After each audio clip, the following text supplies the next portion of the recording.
उन कृष्ण को आप पूजना चाहते हो, उसकी रोजी रोटी खाना चाहते हो, उनके नाम से आप अपने आप को परिवार चलाना चाहते हो और उनके वंश के लोगों को आप दुत्कारना चाहते हो, उनके द्वारा उन्हें नमन नहीं करना चाहते हो, उन्हें झुकना नहीं चाहते हो।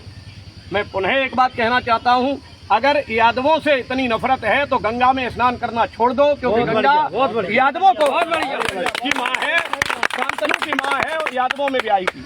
जमुना का आचमन करना छोड़ दो, भगवान कृष्ण की अर्धांगिनी है। गायत्री, वेद माता गायत्री नरेंद्र सेन यदुवंश की कन्या है और उस गायत्री मंत्र का जाप करना छोड़ दो। कौन सा ऐसा वेदांत है जो बगैर गायत्री के आप शुभारंभ कर सकते हैं? और उस माँ गायत्री का जाप करके अपने आप को आप ब्राह्मण कहते हैं। बगैर जनेऊ धारण नहीं हो सकता, बगैर गायत्री के नहीं हो सकता। और आप उस गायत्री का नमन करके, जो नरेंद्र सेन यदुवंशी की कन्या है, वेद पिता ब्रह्मा है तो वेद माता गायत्री है, और उस गायत्री को नमन करने के बाद यदुवंश को आप दूर फेंकना चाहते हो। ऐसा कौन सा समाज है? यादव के दर्शन मात्र से मानव जीवन का कल्याण होता है। श्रीमद् भागवत, महर्षि वेद व्यास जिन्होंने भागवत जी को लिखा, यादव श्री सुखदेव जी जिन्होंने भागवत जी को कहा, यादव राजा परीक्षित जिन्होंने भागवत जी को सुना, यादव, और उसमें टोटली वंशावली वो सब यादवों की।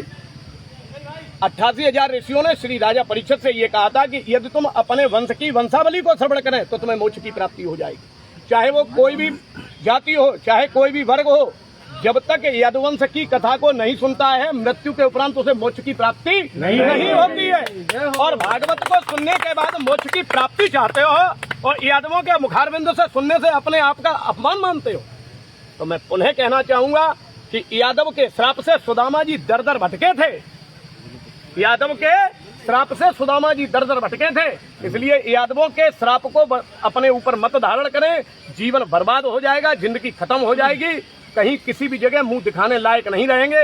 ये तो केवल, और मैं सबसे बड़ी बात ये कहना चाहूंगा, जो बीसी का 27% आरक्षण है, उस आरक्षण में जो भी मंदिर हैं, जो भी देवालय हैं, जो भी मठ हैं, जिनके मठाधीश हैं, उनमें सभी में इस आरक्षण के मुताबिक ही पुजारी घोषित होना चाहिए। और इसके प्रति हम सभी लोग आगे कार्रवाई करेंगे। इस पर हम ज्ञापन देंगे कि हमें भी मंदिर पर बराबर हकदार चाहिए।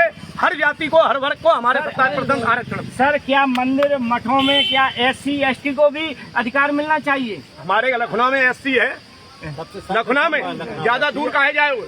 लखनऊ में कालिका जी के मंदिर पर पुजारी SC है और माता रानी ने आज तक दूसरा किसी बिरादरी को स्वीकार नहीं किया। बहुत अच्छा बोल रहे हैं शास्त्री जी। हमारे देश में जो मठ हैं या जो बड़े बड़े मंदिर हैं, वहाँ SC ST के भी पुजारी होना चाहिए। ये बहुत बड़ी, ये देश को जोड़ने की बात कह रहे हैं सर। आगे क्या कहें? देश में हिंदू को जोड़ने के लिए बटोगे तो कटोगे, ये नारा हमारे देश में आज लगाया जा रहा है। हम बिल्कुल सहमति हैं, लेकिन वही धीरेन्द्र शास्त्री कह रहे हैं कि जो है ब्राह्मण ने यदुवंश उजाड़ो। वीडियो मेरे पास में है। वही धीरेन्द्र शास्त्री कह रहे हैं कि ब्राह्मण ने यदुवंश उजाड़ो। अगर यदुवंश ब्राह्मणों ने उजाड़ दिया तो ये इतने दुनिया के यादव जी कहाँ से चले आए? आप अपने आप को वरीयता दे रहे हैं। कल जो है महामंडलेश्वर जी ने भी कहा कि केवल हक है तो केवल ब्राह्मणों को कथा कहने का हक है। जी जी जी। बामन को धन केवल भिक्षा, भिक्षा करे भोजन करे, जपे प्रभु का नाम, वही बामन है। और अगर आप चाहते हैं कि भागवत करना चाहते हैं, हम यादवों का सिंगल बच्चा भागवत नहीं करेगा।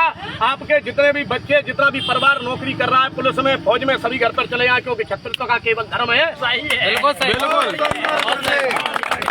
नौकरी करना, बनिया की दुकान करने का काम केवल बनियों का है, ब्राह्मणों का नहीं है। ब्राह्मण जो दुकान जितने भी रखे हुए हैं, ये अपनी अपनी दुकान बंद कर दें, केवल मात्र भिक्षाटन करें, क्योंकि ब्राह्मण का धर्म है, ब्राह्मण का कर्म है, केवल भिक्षा करें। अगर आप अपने कर्म को इतनी वरीयता देना चाहते हो, धर्म को धंधा बनाने के बाद में आप अपने आप को जो है विचार कर रहे हैं कि मेरी रोजी रोटी चली गई, आपको खुद में शुद्ध में मंत्र नहीं मालूम।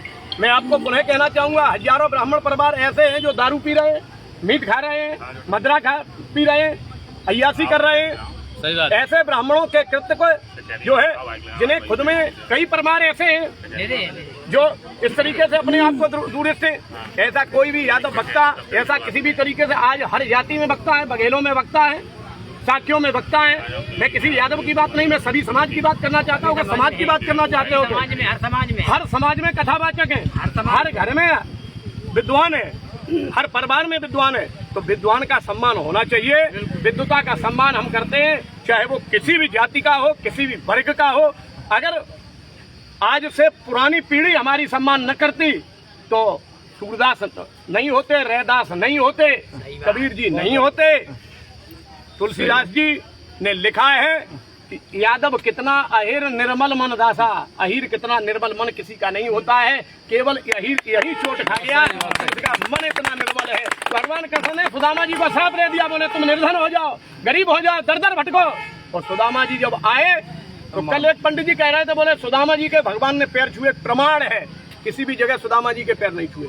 आंसुओं से पखारे सुदामा के पग, हर के मन में दर्द वे सुमार आ गया।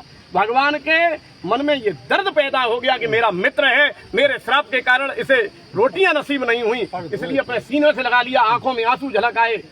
हाँ, और भगवान ने जो है किसी भी जगह पैर नहीं छुए, आंसुओं के पैर जो है आंसू से उनके पैरों पर लटक गए।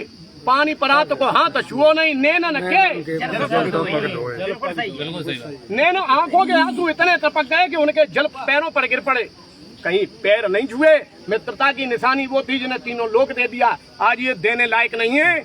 आज ये उस लायक हैं जो इनके साथ कृत्य किया, जिन्होंने हमारे साथ में कृत्य किया। मैं पुनः कहूंगा कि इनके साथ भी वही कृत्य होना चाहिए। मैं यादवों से नहीं, हर वर्ग से कहूंगा कि अगर ब्राह्मण आपके घर में, आपके परिवार में कथा कहने आते हैं तो उन्हें वही सम्मान मिलना चाहिए जो दादरपुर में कथा यादव कथा